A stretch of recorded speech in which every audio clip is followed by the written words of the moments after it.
한 인간이 태어나 죽기까지 크고 작은 수많은 사건들이 있습니다. 그중 가장 중요한 것을 뽑아보려고 하면 여러분은 무엇을 뽑으시겠습니까? 태어나는 것, 학교 입학하는 것, 자녀의 탄생을 보는 것. 사람마다 다 다르긴 하겠지만 상당히 많은 사람들이 결혼을 뽑을 것입니다. 두 사람이 정식으로 부부관계를 맺는다는 사전적 의미를 가진 결혼은 어쩌면 한 사람의 인생에 가장 큰 영향을 미치는 사건이라고 해도 과언이 아닐 텐데요. 그만큼 신중하게 상대를 정해야 하며 또 정하고 난 다음에는 현실적으로 되돌리는 과정이 쉽지 않고 책임져야 할 것들이 아주 많이 늘어나기 마련입니다. 그렇게 요즘 젊은이들이 결혼을 생각하는 것이 쉽지 않은 것이 사실인데요. 치열한 경쟁으로 빡빡해진 삶 속에서 혹시 모를 리스크를 안고 나 하나 이상의 책임을 져야 하는 것이 솔직히 크게 달갑지 않은 것이 그 이유일 것입니다. 물론 저는 매우 만족하고 있습니다. 정말 아무튼 상황이 이렇다 보니 20, 30대의 결혼은 점점 줄고 또 엎친 데 덮친 격으로 출산율도 떨어지는 어두운 현실을 마주하고 있는데요. 혼외 출산에 대해 개방적이지 않은 우리 사회 문화 때문에 안 그래도 어려운 저출산 해결이 더 어려워진 경향도 있습니다. 이러한 상황 속에서 최근에는 꼭 결혼을 해야 하나 라는 의문과 함께 결혼이 아닌 다른 형태의 관계를 제도화해야 한다는 주장이 점점 늘어나고 있습니다. 사실 결혼율이 떨어지고 이에 따라 혼외 출산율이 높아지는 것이 세계적인 추세이긴 합니다. 이미 혼외 출산 비율이 50%가 넘는 나라들도 꽤 많으니까요. 그래서 우리 사회가 앞서 말씀드린 결혼이 아닌 다른 형태의 관계에 대해서 고민해보는 것은 꽤 중요한 일이 되었습니다. 출산뿐만 아니라 개인의 다양성 존중 측면에서도 말이죠. 그런데 이런 고민에 도움을 줄 수 있는 나라가 있는데요. 바로 프랑스입니다. 오늘은 프랑스의 특별한 제도, 팍스에 대해 알아보려고 합니다. 팍스는 1999년에 제정된 프랑스어로는 시민연대계약의 줄임말입니다. 시민연대계약이라고 하니 거창해 보이지만 쉽게 말하면 결혼과는 또 다른 가족의 형태인데요. 성인인 동성 혹은 이성의 두 시민이 공동생활을 위해 체결하는 계약이라고 규정되어 있습니다. 더 쉽게 말하면 동거와 결혼의 가운데 어딘가라고 생각하면 됩니다. 사실 프랑스에서 동거나 혼외 출산은 굉장히 흔한 일 중 하나입니다. 여러분들이 잘 알고 계시는 프랑스와 올랑드 프랑스 전 대통령도 재임 전 약 30년간 학창시절 동창생과 동거하며 슬하에 4명의 자녀를 두었죠. 대통령이 동거인과 4명의 자녀를 두는 것, 아직 한국 정서에서는 쉽지 않죠. 이렇게 예전부터 동거가 보편화된 프랑스지만 오늘 알아볼 팍스가 단순히 동거를 제도권에 포함시키기 위해 등장한 것은 아닙니다. 90년대에 이르러 서구 사회 내에서는 동성결혼의 합법화에 대한 논쟁이 서서히 가열되기 시작했고 현실적으로 동성결혼의 합법화를 받아들이기에는 아직 쉽지 않았던 프랑스 사회가 그 대안으로서 성별에 제한받지 않는 동반자 관계를 제도화한 것입니다. 동성 커플이라 할지라도 그들이 사회적 보호망 밖에 위치하게 둘 수는 없었던 것이죠.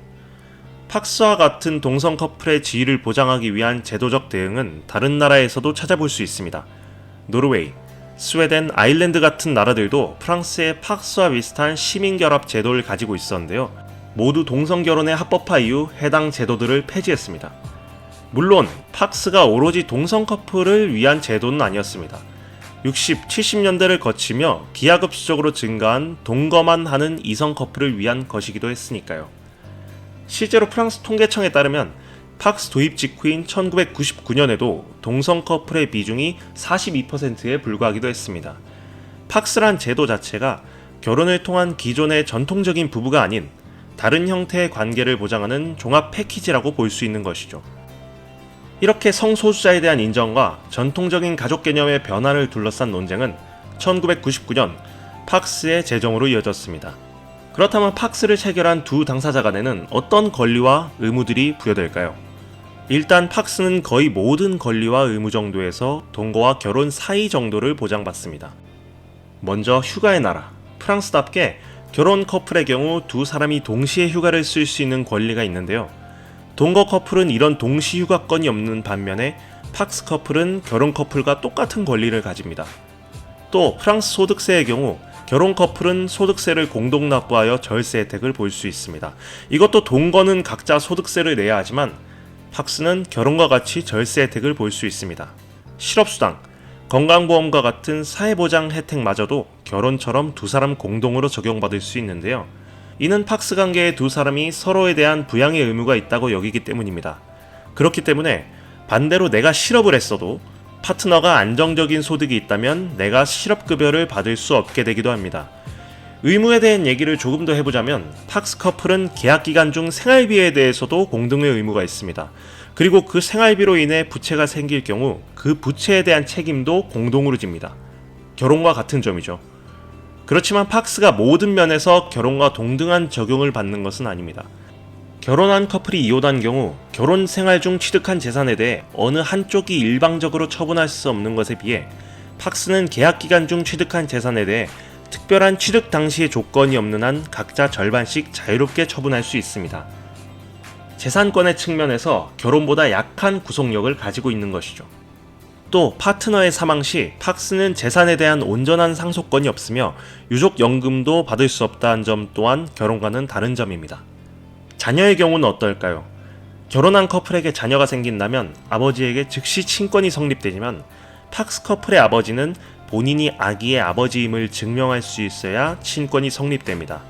자, 그러면 이렇게 동거인 듯 결혼인 듯한 팍스를 더 이상 유지하고 싶지 않으면 어떻게 할까요? 방법은 너무나 간단합니다. 그냥 이제 계약 끝! 하고 시청에 알리면 됩니다. 한 사람의 일방적인 파기 요청에도 팍스는 해소되며 조금 당황스럽긴 하지만 팍스 계약 중 한 사람이 결혼을 하게 되어도 자동으로 팍스는 해소됩니다. 결혼한 것이 아니기 때문에 법적으로 기록도 남지 않습니다. 당연히 법원에 갈 일도 없고요. 그러니까 이게 말 그대로 계약인 겁니다. 계약. 이렇게 유연한 제도적 특성 때문에 2022년 기준 팍스의 체결 건수는 약 21만 건, 결혼은 약 24만 건으로 그 수가 결혼과 대등할 정도로 늘어났습니다. 앞서 우리나라에서는 출산율 문제와 함께 결혼이 아닌 가족제도에 대한 논쟁이 벌어졌다고 말씀드렸는데요. 프랑스, 팍스가 제정된 1990년대 말 2000년대 초반부터 출산율 반등에 성공하여 2010년대까지 2명에 가까운 출산율을 유지하게 됩니다. 그렇다면 우리도 팍스 같은 제도를 하루빨리 도입해야 할까요? 이건 조금 생각을 해봐야 합니다. 실제로 프랑스에서 결혼과 팍스 간의 출산율 차이가 그렇게 크지 않고 오히려 결혼한 커플에 비해 팍스 커플의 유자녀 비율이 더 낮다는 분석도 있습니다. 결국 프랑스 사회에서 팍스라는 것이 너 인정해 줄 테니까 애 좀 낳아봐 가 아니라 너 그렇게 살아도 괜찮아 인정 했더니 자연스럽게 출산율도 올라가도록 작용한 것이라 해석할 수 있습니다. 이를 통해 미루어 볼 때 어쩌면 현재 우리 사회에 필요한 것은 당장의 생색을 위해 제도를 만드는 것보다 포용적인 사회 분위기를 만드는 것일지도 모릅니다. 개인의 삶에 다양한 형태가 있다는 것을 존중하고 또한 가족의 형태에도 여러 가지가 있을 수 있다는 것을 받아들이는 것 말이죠. 우리 사회의 목표가 출산율 증가가 아닌 삶은 다양한 방식으로 행복할 수 있다가 되어야 자연스럽게 사랑도 하고 자녀도 생길 수 있다는 생각을 해봅니다. 오늘은 프랑스의 특별한 제도 팍스에 대해 알아보았습니다. 유익하셨다면 좋아요와 구독 부탁드립니다. 감사합니다.